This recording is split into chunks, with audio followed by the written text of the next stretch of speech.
After the sex scenes of this show, I definitely had to take care of some things because there was definitely a certain part of my body that was reacting in the moment.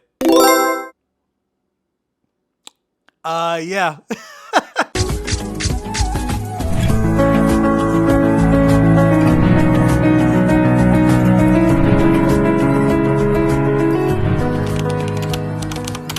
And welcome to my Safe Gayven, everybody. Happy Thanksgiving. Happy Black Friday.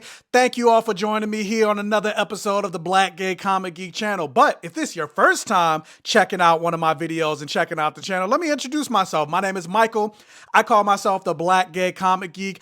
I always say the things that I love to talk about here on the channel has blood, sex, gore, and magic, or any variation of the four. So I mostly like to talk about fantasy, sci-fi, horror, superheroes, comic books, and of course I like to talk about Black representation and queer representation. So if that's something that you're interested in, do me a favor, hit that subscribe button, hit that like button. It'll help with the YouTube algorithm, getting this video out there and getting my channel out there so I can continue to grow and help your boy out. Like, share, comment, interact for the all gay rhythm. With that said, guys, we are here to talk about a show that I've never heard of because it's based off a book by Rachel Reed. I've never heard of the show. I've never heard of the book. I never heard about it being announced, but it's been all over my algorithm for the last week or so.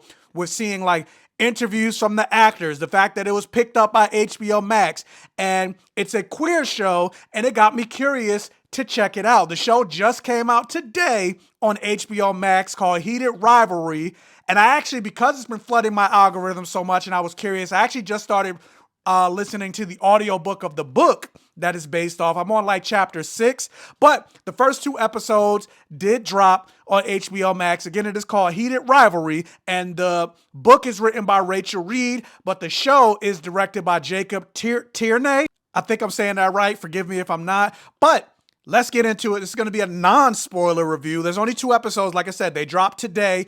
And the synopsis of Heated Rivalry is Shane Hollander and Ilya Rozanov are 2 of the biggest stars in Major League Hockey. Bound by ambition, rivalry, and a magnetic pull neither of them fully understands. What begins as a secret fling between 2 fresh-faced rookies evolves into a years-long journey of love, denial, and self-discovery. Over the next 8 years, as they chase glory on the ice, they struggle to navigate their feelings for each other. Torn between the sport they live for and the love they can't ignore, Shane and Ilya must decide if there's room in their fiercely competitive world for something as fragile and as powerful as real love. And yeah, based on these 2 episodes alone, and of course, I don't know how it's going to end. There's only 6 episodes total, which I'm a little disappointed about. I'm like, I wish we got at least 8 episodes. But with 6 episodes, I will say, I hope we get a season 2. Just based on these 2 episodes alone, I'm locked in. I cannot wait to see episode 3. I am loving this show so far. The first 2 episodes were flawless. The first 2 episodes were perfect. The pilot episode, yes. And let me shout out the 2 main leads, Hudson Williams, who plays Shane Hollander, and Connor Story, who plays Ilya Rozanov. This is their first leading role that they've gotten, and the chemistry between these 2 is hot. It's electrifying.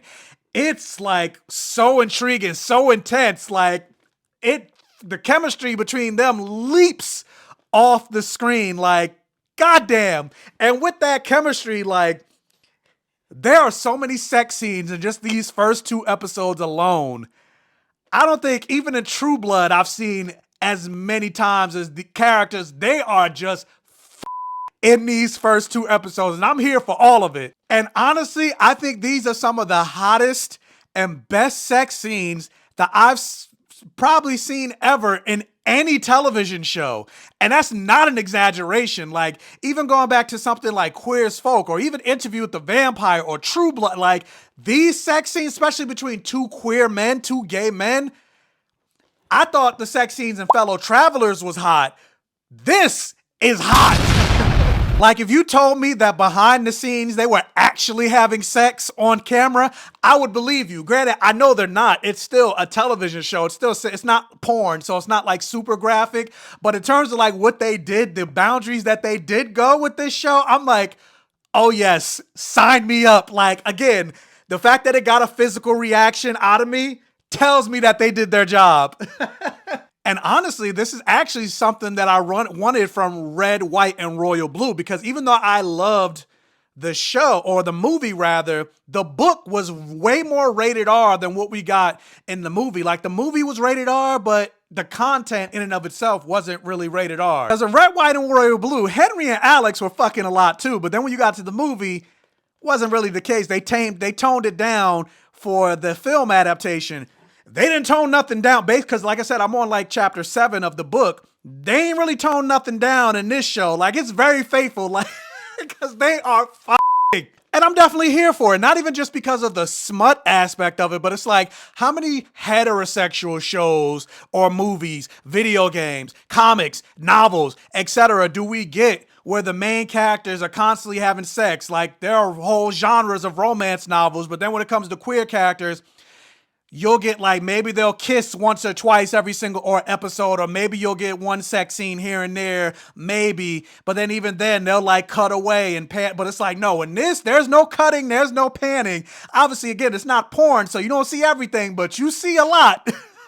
But also, with that said, it's more than just like, yeah, the sex scenes are a big selling point in this show, especially it being a queer show, but that's not the only selling point of this show. Like, and I gotta give a shout out to Connor Story, who plays Ilya Rozanov. If you couldn't tell, even just by the name, that character is Russian. But Connor Story, this man is from Texas. If you hear him actually speak, and then you see his performance as Ilya Rozanov, like, this man completely transforms. Like, look at him in this interview right here. You know what? Honestly, there wasn't any work that had to go into that. We just are naturally freaks, and freaks find freaks. I don't know, we're just comfortable with each other. We've had so many deep conversations that we trust each other, and I mean, it's just there. It's chemistry. It's not the kind of thing that you can kind of make up, you know? So keep that in your head, and then when you watch the show, you're just like, wait a minute, this is a completely different person. And there's even scenes that take place where he's like completely speaking in full Russian. And granted, I myself, I'm not Russian, so I don't know if the accent is like that authentic, but to me, you can still have an ear of like even I think about, like, I always use this example. For me, it always goes back to Buffy, where Bianca Lawson is using that Jamaican accent as Kendra. You knew that accent was terrible. That accent was fake. And so you can pick up on fake sounding accents. And for me, like, very authentic. It sounded completely authentic, like that was his native tongue, and it's not. Also, sidebar that I wanted to inject in here while I'm editing this video. There's a moment that happens in episode 2 where if you're watching this show with the captions on, there's a scene where Ilya and his father are speaking completely in Russian. If you have the English subtitles on, you're not going to see the Russian translation. You got to turn the subtitles off for that scene, and then the subtitles for the Russian will show up. Because I also saw a lot of people online saying that they didn't see the subtitles show up. And that happened to me as well. Like, the whole scene was happening. I'm like, I don't know what they're saying. But then I turned my English captions off, and then the translation for the Russian showed up. So just to keep it, just the FYI, because I like to watch all my shows with the captions on. But if you are also like me, for that particular scene, turn it off, and then you'll see the captions show up. But even outside of the sexual chemistry between these two leads, Hudson and Connor as Ilya and Shane, like, you can understand why they fulfilled this whole enemies to lovers dynamic that goes on between the two of them, how they became attracted to each other, why they became attracted to each other, and eventually fall in love with each other. Like, you feel it in every single frame of this show. Because even me as a viewer watching, I'm just like, are y'all looking for a third? But even outside of that, getting to see more into their lives, because the fact that they are star hockey players diving into this world of hockey, which I don't really know anything about. I'm not a hockey fan. I don't know anything about hockey except for, like, they got to put the puck into the goal or whatever. And then a lot of times you see, like, hockey videos of people fighting.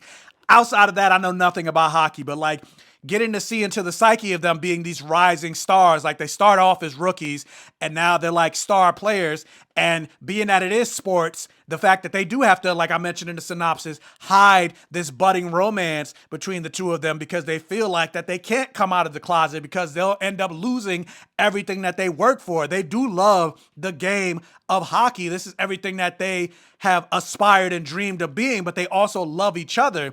And they kind of feel like they would have to sacrifice one love over another if they admitted and came out about their romance with each other and their feelings. And so getting to see that, and then also having to dive into the other pressures that Shane Hollander has to deal with because he's one of the first rookie Asian players, Asian Canadian players to be drafted into the NHL. And so the pressures of that, and so many people, Asian people looking up to him as the star hockey player, the pressures that Ilya has to deal with being Russian and being queer. We already know how Russia, and they touch on this in the show, which I was actually surprised about, how it's not acceptable to be gay in Russia. And then also the pressures that Ilya has to deal with like his family life, his father, and all of that stuff that we learn about all of these characters.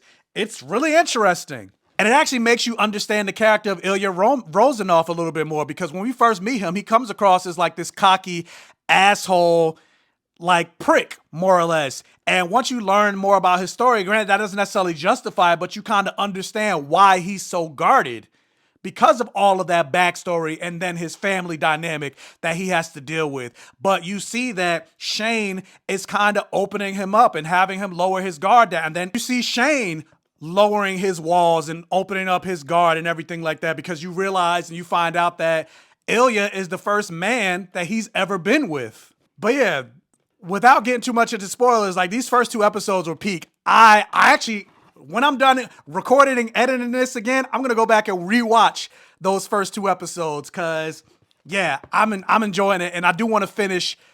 I should be finished with the book by the time episode 3 airs. So I'm here. I'm totally invested into Heated Rivalries. They definitely got a fan out of me. So with that said, if you guys haven't seen Heated Rivalries, especially after watching this video, I definitely 100%, 1000% recommend you check it out. But for those of you that have seen Heated Rivalries, what do you think about the show so far? Have you read the book? What do you think about the show in comparison to the book? Based on what I've read so far, like I said, I'm only on like chapter 7. It seems mostly faithful overall. Obviously, it's not going to be a one-to-one adaptation, but I'm here for it.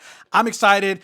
And I can't wait to see more. Hopefully this show gets a season 2. But yeah, let me know all of your thoughts in the comment section below. If this is one of your first time checking out one of my videos, hopefully check out the other videos on my channel. If you like what you see, hit that subscribe button, like, share, comment, interact on this video for the all gay rhythm. Tell your friends, families, and neighbors about my channel to help me to continue to grow, and hit that bell notification button so you're alerted every single time I post a new video. And as always, I will catch you guys next time.